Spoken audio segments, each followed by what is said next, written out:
여러분 안녕하세요. 발칙한 뉴스 정혜림 아나운서입니다.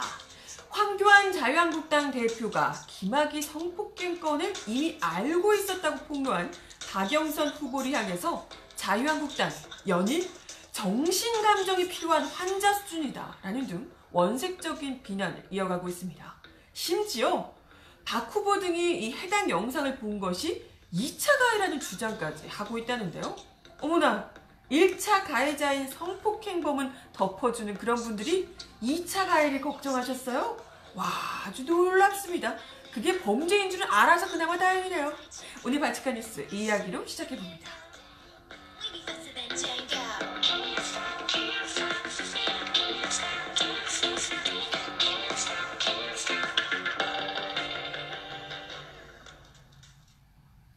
네, 여러분 어서오세요. 벌써 금요일이네요. 박영선 중소벤처기업부 장관 후보자의 인사청문회, 사실상 황교안 청문회가 됐던 그 인사청문회 여파가 아직도 큰 것 같습니다. 지금 뭐 자유한국당은 이런 말 하긴 좀 그렇지만 발작 버튼이 눌린 것처럼 완전 이렇게 너무 과하게 막 분노를 하면서 별 이상한 것까지 트집을 잡고 계시더라고요. 그래서 발언하는 수위도요. 이게 어떤 의원 한 명이 버럭해서 하는 게 아니라 아예 당의 공식적인 입장으로 계속해서 이걸 내놓는데 그 발언의 수위가 너무나도 이 듣는 국민들 입장에서도 좀 약간 꺼림칙할 정도로 비난의 수위가 좀 기본적인 예의도 없는 것 같은 느낌? 이런 느낌이 들 정도고요. 어쨌든 굉장히 격앙된 반응을 보이고 있다는 겁니다. 이게 첫날에야 또 당황해서 혹은 깜짝 놀라고 이렇게 해서 보이콧도 하고 이렇게 했으니까 그렇다 치더라도 지금 어제 이렇게 계속해서 나오는 이 입장이요, 논평 이런 것들이 이 수위 조절이 좀 안 되는 수준인 듯 해서요. 거의 굉장히 좀 아픈 구석을 찔렀다? 전곡을 찔렀다? 이렇게 느낌이 괜히 이분들의 반응을 보니까 그런 느낌이 더 드는 것 같아요. 어제 민경욱 자유한국당 대변인 반응이 그렇습니다. 첫 번째 논평이요. 많이들 보셨겠지만 박영선 겨냥해서 하루 3번의 논평을 자유한국당이 냈다고 하는데 반사회적 인격 장이다 라고 이야기를 했다고 합니다. 이분의 논평은 이렇습니다. 워낙 또 이전에도 민경욱 대변인이 예전에 박근혜 시절에 대변인 할 때부터 워낙 그 입이 좀 문제였던 사람인데 막말로 세월호 관련해서도 참 그렇고 뭔가 망언으로 특히 논란이 됐던 분인데 역시나 이번에도 이렇게 이야기를 하셨다고 하네요. 박 후보자가 2013년 3월 어느 날에 김 전 차관과 관련한 얘기를 황 대표에게 했다는 것은 새빨간 거짓말이다 라고 하며 박 후보자는 혼자만의 허구와 망상을 현실 속 기억으로 교정하는 초능력자다. 허구의 세계를 진실이라고 믿고 상습적으로 거짓된 말과 행동을 반복하는 반사회적 인격장애를 리플리 증후군이란다 라고 덧붙이기도 했습니다. 아니 그 박영선 후보자에게 리플리 증후군이다, 이건 정신적인 문제가 있는 사람이다, 이렇게 지금 이야기를 한 겁니다. 아니 설령 이 사람의 주장대로 자유한국당이 정말 거짓말이라고 믿고 있다고 해도요. 아니 당신이 말하는 건 잘못됐다, 거짓말이다, 황교안 대표는 그런 적 없다, 이런 정도로만 얘기를 해도 되는 거잖아요. 근데 무슨 정신병력 있는 사람이다라고 이렇게 이야기까지 하는 건 좀 도가 지나쳐도 너무 지나친 것 아닌가 이런 생각이 들고, 그리고 사실 그 어떤 것보다도 거의 사기꾼 수준의 거짓말을 국민들 상대로 아주 대대적으로 수십 년간 쳐왔던 자유한국당 의원의 입에서 이런 이야기를 듣는 게 참 우리 국민들 입장에서 꺼림칙하고 참 웃기고 있네 이런 생각이 드는 거죠. 그리고 사실 우리가 여기서 중요한 건 잘 생각해 봐야 돼요. 지금 이 거짓말이 새빨간 거짓말이다, 3월 13일이 아니고 14일이니 말이 안 되니 이런 얘기를 지금 하는데, 아니 두 사람이 황교안 대표 그때 당시 법무부 장관과 박영선 장관 후보 지금 이제 의원이 그때 3월 13일에 만났는지 14일에 만났는지 그 전에 만났는지 몇 시에 만났는지 이게 지금 중요한 게 아니잖아요. 그래서 중요한 건 어찌됐건 법사위원장이었던 박영선 장관 후보가, 그때 의원이었던 박영선 장관 후보가 그때 당시에 황교안 대표에게 이 내용에 대해서 경고를 했었고, 언지를 주면서 경고를 했었고, 그에 따라서 황교안 대표가 김학의 건을 알고 있었다, 이 얘기를 하는 거잖아요. 지금 계속해서 중요한 건 황교안이 이걸 알았다는 건데, 이건 중요한 건 냅두고 13일이니 14일이니 정말 중요하지도 않은 걸 가지고 진실공방으로 몰아가는 것 자체가 너무나도 그 저희가 의심스럽다는 거죠. 그렇게 해가지고 중요한 거 쏙 빼놓고, 그래서 박영선이 거짓말 한 거야 아닌 거야, 이것만 집중해서 보게 하려고 계속해서 이걸 몰아붙이는 거예요. 하지만 그 사실이 어찌됐건 중요한 핵심인 황교안 대표가 이 사실을 알고 있었다는 것을 입증할 만한 영상이 이미 떴잖아요, 지금. 어제도 뭐 박지원 의원이 관련해서 영상 이야기를 하기도 하셨는데, 보이시죠? 요때 요거. 네. 요때 당시에, 이게 지금 2013년 6월 17일 법사위 전체 회의에서 박영선 의원이 당시 황교안 장관에게 질의하던 모습입니다. 이때 박 의원이, 어제도 바치칸 뉴스에서 소개해드렸지만, 아마 장관님은 김학의 차관과 관련한 여러 가지 사실을 다 알고 계실 것입니다. 저희가 그 알고 있다는 사실을 알기 때문에 지금까지 질문 드리지 않은 겁니다. 네가 알고 있다는 우리 알고 있다, 그렇지 않냐? 라고 얘기하니까 황교안 장관이 이때 이렇게 있으면서 끄덕끄덕 동의한다는 듯이 끄덕끄덕을 했다는 거죠. 아니, 이것만으로도 그냥 팩트는 끝 아닌가요? 알고 있었다는 거잖아요. 다 알고 계시죠? 라고 물었는데 고개를 끄덕. 오케이. 아니 뭐 알고 있었듯이 고개 끄덕. 설마 고개를 끄덕하면서 아니요? 이렇게 한 거 아니잖아요. 고개 끄덕하면서 아니요 이러고 뭐 한 거 아니잖아요. 뭐 미국식인가? 어쨌든 그런 거 아니잖아요. 그잖아요. 이거 상식적으로 우리가 꼭 굳이 이렇게 구차하게 영상까지 들고 들이밀어서 얘기를 굳이 하지 않아도, 아니 의원들이 알 정도인데 이게 주무부처 장관이 법무부 장관한테 보고가 안 됐을 리가 있냐는 겁니다. 그럴 리가 있어요? 뭐 아싸야? 왕따입니까? 어떻게 그거 몰라? 이게 말도 안 되잖아요. 실제로 어제 부장검사 출신인 이 민주평화당의 이용주 의원도 또 검사 출신이시고 하니까 그쪽에 이제 검찰 쪽에 아는 사람들이 관련해서 많잖아요. 그러니까 이제 영상을 미리 봤다는 겁니다. 관련해서 뭐 논란이 되니까.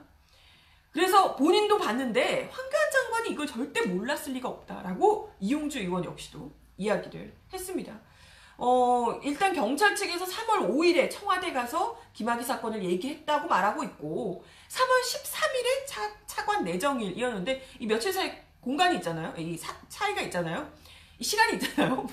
네, 아무튼 그 전에 당연히 그 사이에 청와대가 법무부 장관이었던 이 황교안 장관과 이 문제를 상의를 했을 수밖에 없다라고 이야기를 하는 거고요.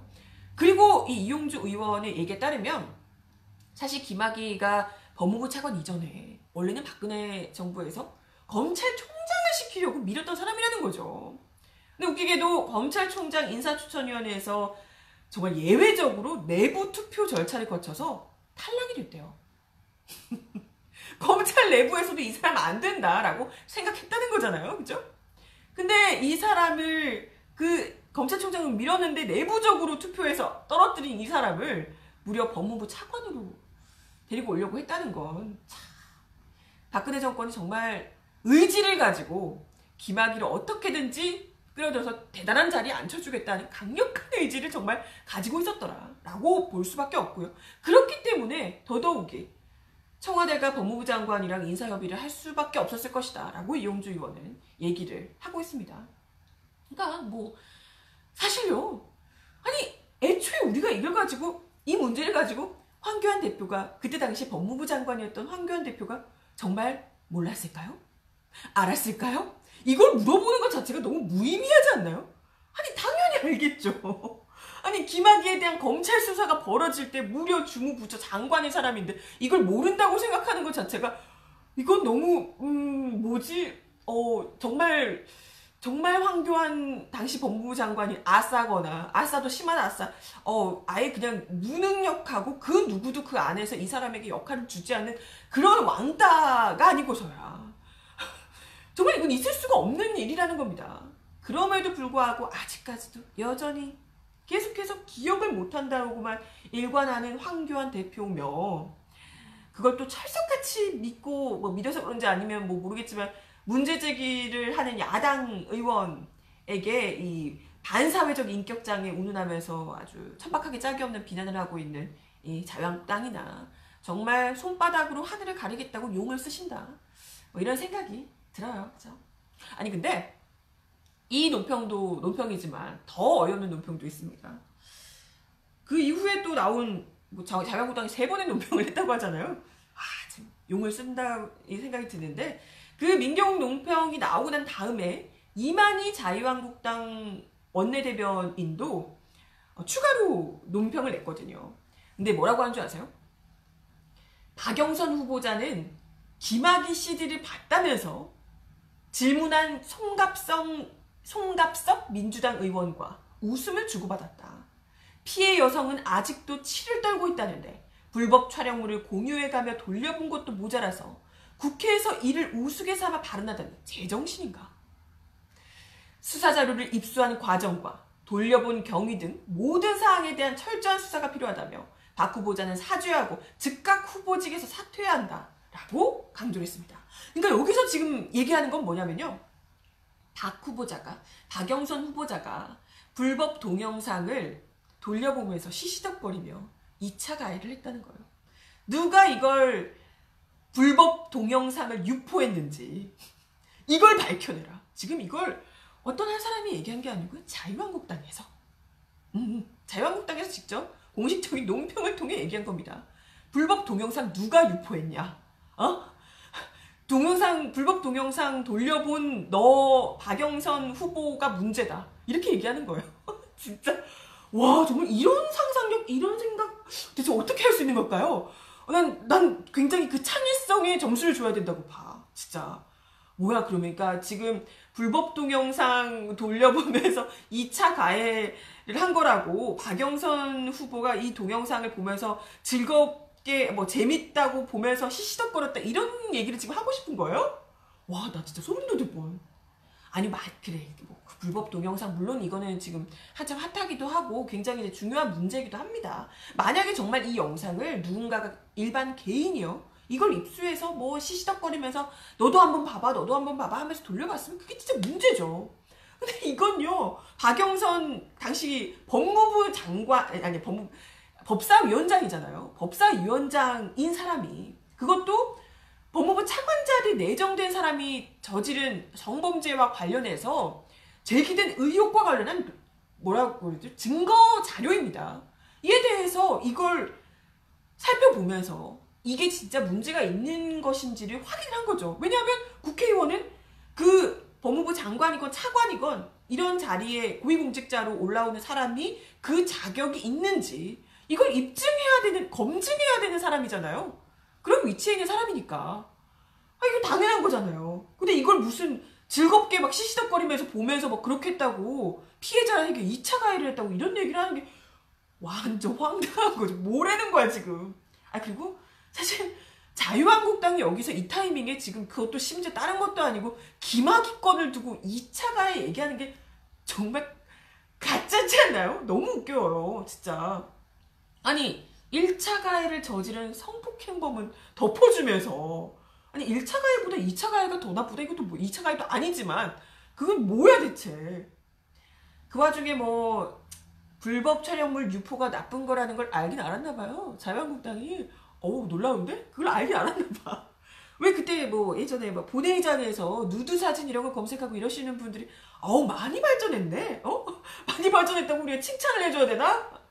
지금 뭐 가뜩이나 뭐 정준영 뭐 승리 이런 건들이 계속해서 뭐 문제가 되고 불법 촬영물 유포 이런 것들이 이제 국민적인 관심사고 좀 약간 경계하고 있는 부분이잖아요. 이러다 보니까 이걸 좀 끌어들여서 같이 이걸 묶어서 욕을 하고 싶었던 모양인데 그건 백들이 지금 1차 가해자를 감싸고 있으면서 그렇게 할 문제는 정말 아니지 않나. 네, 1차 가해자에게 제대로 처벌을 하자고 얘기를 하고 또 그를 묵인했던 사람들에게 제대로 또 사실을 밝히라고 이야기를 한 다음에 2차 가해가 잘못됐다고 운운하더라도 했어야 되지 않나. 라고 이야기를 거듭 드리고요. 그죠? 하여튼 뭐 어떻게든 좀 이게 핫한 사안으로 묶어서 물타기 좀 해보려고 하셨던 것 같은데 방향을 영 잘못 잡으셨다.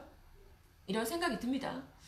아니 뭐 사실 자유한국당 같은 경우에야 박근혜 정부에서 김학의 전 차관을 어쨌건 임명을 하려고 했던 것이고 1차 가해자인 성폭행범을 하려고 했던 것이고 그리고 거기서 다 이제 덮으려고 했던 사람들이 있는 거고 이런데 자유한국당은 사실상 1차 가해자의 공범이나 다름없는 거잖아요. 그런 사람들이 무슨 지금 그 영상 보고 검증하려고 했던 국회의원에게 2차 가해라고 있다고 참 기가 막히죠. 하여튼 뭐 창의적입니다. 아주 창의적이에요. 네, 박수 보내드릴게요. 그래도 뭐 관련해서 또 오늘은 정양석 원내수석 부대표가 오늘 이 원내대책회의에서 뭐 그런 이야기를 하셨다고 합니다. 이렇게 요약을 하자면 박영선 후보는 야당의 공격을 위한 장관이냐 뭐 이렇게 이야기를 하셨다고 하는데 이름만 중소기업 장관 후보자지 그 내용은 야당과 황교안 대표를 음해하는 특임 장관이라고 생각한다. 박영선 후보가. 많이 아프긴 아팠구나. 자유한국당 너무 아팠네. 그러니까 지금 말만 그러지 지금 야당을 음해하는 특임 장관이다. 이렇게 얘기를 한 겁니다. 이러면서 음모론이 나와요. 이런 배경에는 임명권자인 문재인 대통령의 뜻이 있다고 생각한다. 만약 그렇다면 이것은 야당에 대한 중대한 도발이다. 그러니까 정말 이게 이렇게 임명한 게 특임 장관이라는 거잖아요. 지금 이게 그냥 중소기업 장관 후보가 아니라 야당을 공격하기 위한 특임 장관인데 여기에 문재인 대통령의 뜻이 있다면 이건 야당에 대한 중대한 도발이다. 라고 하면서 뭘까? 그 댁들의 당대표가 국민적 관심사인 이 사안에 이 책임 있는 관계자가 된 게 그러니까 이제 김학의 건에 황교안 대표가 엮여있는 게 문재인 대통령의 탓일까요? 아니면 그 사안에 관심 있는 우리 국민들 탓이라는 건가? 대체 뭘까요? 아니 그런 사안의 관계자인 책임 있는 관계자인 당시 법무부 장관인 사람을 무려 당대표로 뽑은 건 댁들이잖아요. 우리가 뽑았나? 우린 자격이 없는 사람이라고 누누이 얘기했지만 댁들이 뽑으셨어요. 정당한 투표를 거쳐서 황교안 대표를 뽑았습니다. 뭐야 대체? 뭐 이건 최근에 갑자기 생긴 일도 아니고 그 이전에 있었던 일, 그때 저지른 그분이 법무부 장관일 때 있었던 일들에 대해서 지금 이야기를 하는 것이 이게 대체 뭐가 문재인 정부에서 일부러 그런 것이다 라고 이야기를 할 사안인가. 근데 이게 더 웃겨요. 문재인 대통령은 박영선 후보를 그런 목적으로 임명한 것이 아니라면 지금 즉시 임명을 처리해 줄 것을 요청한다. 응? 아니 그럴 목적으로 임명한 게 아닌데 왜 처리를 하죠? 아니 그런 목적으로 임명한 게 아닌데 본인들 혼자서 그냥 본인들끼리만 막 발작 버튼이 눌려서 지금 막 이러시는 거잖아요. 근데 왜 처리를 해야 될까? 아니 지금 또 조금 전에 막 김일겸 대변인도 사의 표명하시고 뭐 그러시기도 하고 지금 사실 청문회 이 장관 후보자들 중에서 말 많은 분들 많습니다. 지금 뭐 시민사회에서도 이런 사람은 부적격이다라고 얘기를 하고 있는 사람들이 꽤 있죠. 이런 분들 같은 경우에는 그러니까 누가 봐도 문제가 있는 부분을 가지고 이야기를 하면서 이 사람은 사퇴해야 된다, 장관 자격이 없다라고 얘기를 한다면 물론 그 얘기를 하는 사람이 자유한국당이라는 것에 굉장히 좀 약간 의아함이 있지만 댁들이 내세웠던 장관 후보들을 생각하면 좀 글쎄다 이런 생각이 들긴 합니다만 그래도 어쨌건 야당 의원들이 할 수 있는 얘기라고 우리가 인정할 수 있죠. 그래 이런 부분은 우리가 생각해도 좀 문제가 된다 라고 얘기할 수 있죠. 근데 이건 뭐 지금 당대표 의혹을 거론한 게 기분 나쁘다고 지금 자르라고 대통령의 음해다 뭐 이렇게 얘기를 하는 건 이건 정말 수준이 저급해도 청문회 사람을 검증하는 그 수준이 저급해도 너무 저급한 것 아닌가 그런 생각을 하게 됩니다. 그죠? 참 어떻게 다른 사람들 다 내버려두고 물론 다른 사람들 뭐 있지만 이게 가장 지금 논란이라고 가장 분노하며 절대 안 된다고 얘기하는 게 어떻게 그 하고 많은 후보들 중에서 박영선 후보인지 그거 자체가 지금 자유한국당이 얼마나 두려움에 떨고 있는가 이런 것을 좀 볼 수 있지 않을까요? 박영선 후보 네. 아무튼 지금 뭐 그래서 더더욱이 김학의 전 법무부 차관을 둘러싼 의혹을 제대로 수사해야 할 것 같다 이런 생각이 거듭 듭니다. 뭐 많은 분들도 그렇게 생각을 하시겠지만 지금 오늘 보도 나온 걸 보니까요. 네, 검찰에서 조명 때문에 잘 안 보이네요. 네, 보이시죠? 검찰에서 지금 대규모 수사팀을 편성할 예정인 것으로 알려지고 있다고 합니다. 특별수사팀, 대규모 특별수사팀을 꾸릴 예정이라고 하네요. 오늘 오전에 대검찰청으로 출근하던 이 문무일 검찰총장이 특별수사팀 팀장 인선을 마쳤냐? 라고 이제 기자들이 물어보니까 빠른 시일 내에 정하도록 하겠다라고 이야기를 하면서 수사팀 규모는 제기된 의혹사항들이 많기 때문에 그것들을 해소하는데 충분한 규모로 편성하겠다라고 이야기를 했다고 합니다. 대규모가 될 것으로 지금 뭐 예상이 되고 있다고 하고요. 아마 오늘 오후 정도에 특별수사팀 출범을 공식 발표할 예정이라고 하네요. 대검이 지난 26일에 대검 과거사 진상조사단으로부터 김학의 전 차관과 뇌물 혐의와 당시 이 청와대 민정수석이었던 곽상도 의원, 그죠? 그리고 이중희 전 청와대 민정비서관의 직권남용 혐의에 대한 조사 자료를 받아서 검토를 해왔습니다. 지금 또 검찰이 그때 당시에 검찰이 제대로 수사를 하지 않았던 문제들이 뭐 상당히 검찰 뭐 경찰 할 것 없이 있기 때문에 이거를 얼마나 제대로 국민들의 의혹을 좀 해소할 수 있는 수준으로 제대로 조사를 할 것인가 이게 굉장히 좀 엄중한 책임을 지고 있습니다. 그 어느 때보다도 제대로 해야 되기 때문에 아마 좀 기합이 바짝 들어가 있지 않을까 싶어요. 온 국민이 지금 지켜보고 있는 이런 내용이기 때문에 일단은 문 총장이 독립적인 수사팀을 따로 꾸리기로 한 것이 이 수사 공정성을 확보하기 위한 것이다라고 얘기를 하고 있습니다. 아무래도 뭐 지금 수사 대상이 김 전 차관, 곽의원, 이전 비서관 뭐 이런 사람들이 다들 지금 검찰 요직을 지냈던 사람들이기 때문에 자칫하다가는 또다시 공정성 시비에 휩싸일 수 있기 때문이죠. 만약 이렇게 되면 이렇게까지 했는데도 또 그러면 정말 검찰은 회생 불가가 아닐까. 국민들에게 신뢰를 받을 생각 자체를 하지 않아야 되지 않을까 생각이 들고요. 보통 검사장급 간부가 맡아왔던 이 수사팀 팀장을 누구에게 맡길지 고심을 거듭하고 있다고 합니다. 참 근데 쉽지 않을 것 같아요. 그죠? 일단은 지금 뭐 검사 다수가 수사 대상자들과 이 근무 경력 등 인연이 좀 얽혀 있는 터라 또 이게 위로 올라가면 그 검사라는 집단의 특성이 그렇잖아요. 올라가면 올라갈수록 거기서 또 엮여 있는 사람들이 워낙 지금 많기 때문에 하지만 잘 또 검찰이 생각을 해야 될 거예요. 지금 이렇게 국민적인 이 공분을 산 사건을 지금 다시 재수사를 하는 상황에서 또 검경 수사권 조정 문제도 있고 뭐 이런 상황에서 이 수사를 정말 제대로 잘 해내지 않고서는 검찰의 그 역할에 대해서 불신하는 사람들이 국민들이 더욱더 많아질 수밖에 없을 것이다. 더 이상 뭐 검찰의 입장을 더 이렇게 설득력 있게 주장을 하는 것 자체가 좀 힘이 떨어지지 않겠냐 이런 생각이 듭니다. 아무튼 뭐 팀장 후보에 오른 검찰 고위 인사들 상당수가 팀장직 제안을 고사하고 있다고 그러네요. 쉽지 않을 겁니다. 얼마나 부담스럽겠어요. 이게 또 하게 되면 정권의 그것도 이 눈치도 괜히 보게 될 거고 국민들의 이 공분도 어마어마하니까 이게 정말 다들 매의 눈으로 이렇게 쳐다보고 있을 테고 거기다가 또 이 피의자들이 다 보통이 아닌 사람들이잖아요.